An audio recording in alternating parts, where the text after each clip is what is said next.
অভিজিৎ দীপকে রাজধানী দিল্লিতে পৌঁছে বলেন তিনি যন্তর মন্তরে সবার সঙ্গে দেখা করার অপেক্ষায় আছেন।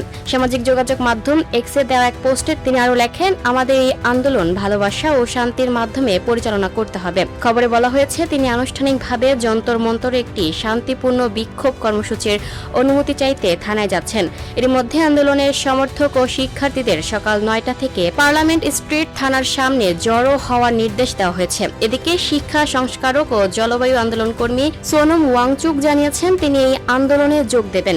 যন্তর মন্তরে পরিকল্পিত বিক্ষোভের আগে সিজেপির ডিজিটাল শাখার মুখপাত্র আশুতোষ রাঙ্কা বলেছেন যে তারা আশাবাদী যে এটা ভারতীয় রাজনীতির ইতিহাসে একটি যুগান্তকারী দিন হবে।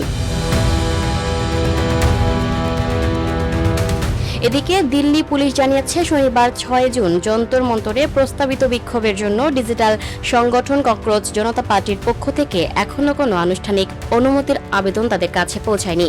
তবে পরিস্থিতি বিবেচনায় রাজধানী নয়াদিল্লিতে নিরাপত্তা জোরদার করা হয়েছে। সম্ভাব্য সমাবেশ ও আইনশৃঙ্খলা পরিস্থিতি নিয়ন্ত্রণে 1000-এরও বেশি পুলিশ সদস্য মোতায়েন রাখা হয়েছে। পরিকল্পিত বিক্ষোভের মূল দাবি হল এনইটি ইউজি CUETS বিভিন্ন প্রতিযোগিতামূলক জাতীয় পরীক্ষায় প্রশ্ন ফাঁস ও কাঠামোগত অনিয়মের দায়ে কেন্দ্রীয় শিক্ষামন্ত্রী ধর্মেন্দ্র প্রধানের অবিলম্বে পদত্যাগ। যন্তর মন্তরে অনুমতি চাওয়া এই কর্মসূচিতেও শিক্ষামন্ত্রীর পদত্যাগের বিষয়টি গুরুত্বের সঙ্গে তুলে ধরা হবে। ককরোচ জনতা পার্টি আজ দিল্লির যন্তর মন্তরে তাদের প্রথম বৃহৎ মাঠ পর্যায়ের যুব আন্দোলনের আয়োজন করছে। অনলাইন ব্যঙ্গ বিদ্রুপ ভিত্তিক আন্দোলন থেকে বাস্তব রাজনৈতিক ও সামাজিক কর্মসূচিতে রূপান্তরের অংশ হিসেবে এই প্রতিবাদ অনুষ্ঠিত হচ্ছে।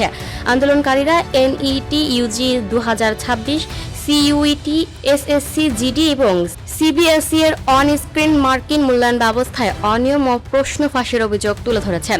এর আগে চলতি সপ্তাহে দীপকে ঘোষণা দিয়েছিলেন যে তিনি 6 জুন বোস্টন থেকে ভারতে ফিরবেন এবং বিভিন্ন জাতীয় পরীক্ষায় অনিয়ম ও প্রশ্ন ফাঁসের অভিযোগে কেন্দ্রীয় শিক্ষামন্ত্রী ধর্মেন্দ্র প্রধানের পদত্যাগ দাবিতে শান্তিপূর্ণ আন্দোলন। গত বুধবার 3রা জুন সন্ধ্যায় নয়াদিল্লিতে প্রথমবারের মতো সংবাদ সম্মেলন করেন ককরোচ জনতা পার্টি।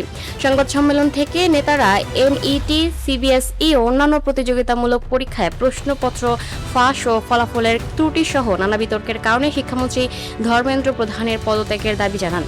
পাশাপাশি দাবি আদায়ে তারা শনিবার 6 জুন রাজপথে প্রতিবাদ কর্মসূচির ঘোষণা দেন। সংবাদ সম্মেলনে ককরোচ জনতা পার্টি অভিযোগ করে NET, SSC, CBSE সহ বিভিন্ন পরীক্ষায় বড় ধরনের অনিয়ম হয়েছে। এতে লাখ লাখ শিক্ষার্থী ক্ষতিগ্রস্ত হয়েছে। এসব ব্যর্থতার জন্য সরকার ও শিক্ষামন্ত্রীকে জবাবদিহি করতে হবে। সম্প্রতি ককরোচ জনতা পার্টির শুরু হয় একটি ব্যঙ্গাত্মক সোশ্যাল মিডিয়া প্রচারণা থেকে। ভারতের প্রধান বিচারপতি সূর্যকান্ত বেকার যুবকদের কিছু অংশকে ককরোচ ও পরজীবী বলায় তীব্র ক্ষোভের সৃষ্টি হয়। অভিজিৎ দীপকে ককরোচ জনতা পার্টির CJP নামে নতুন দল গঠনের ঘোষণা দেন। এরপর এটা একটা বড় যুব আন্দোলনে পরিণত হয়েছে। যদিও এটা এখনো নিবন্ধিত রাজনৈতিক দল নয়, এরপরও ইনস্টাগ্রাম অ্যাকাউন্টে এর ফলোয়ারের সংখ্যা এরই মধ্যে 2,20,00,000 ছাড়িয়েছে, যা ক্ষমতাসীন দল বিজেপির প্রায় দ্বিগুণ। ককরোচ জনতা পার্টি CJP একটি ওয়েবসাইটও চালু করে, তবে চালুর মাত্র কয়েকদিনের মাথায় তাদের ওয়েবসাইট বন্ধ করে দেওয়া হয়। এর প্রতিক্রিয়ায় প্রতিষ্ঠাতা অভিজিৎ দীপকে কর্তৃপক্ষের প্রতি প্রশ্ন ছুড়ে দিয়ে বলেন, তেলাপোকা দেখে তাদের এত ভয় কেন? তথ্যসূত্র খবর দ্য হিন্দু ও Sunday Guardian. Lucky Akhtar, up to date news, Dhaka.